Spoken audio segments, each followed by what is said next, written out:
friends. Thanks for tuning in. If you like this video, please give it a like, comment below, and take a moment to subscribe to our channel. Avondale, in the heart of North York, Ontario, is a mix of quiet residential areas, scenic parks, and urban convenience.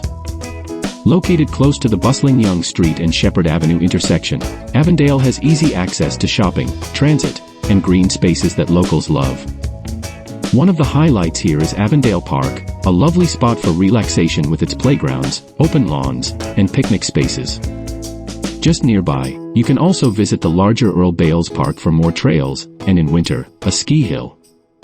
The neighborhood's location near the Don River offers more green spaces and paths, perfect for walking or cycling. Historically, North York grew from smaller communities that developed around the early railroads and industry in Toronto, evolving over time into the diverse area it is today. Avondale, as part of this, has a blend of new developments alongside older, established homes.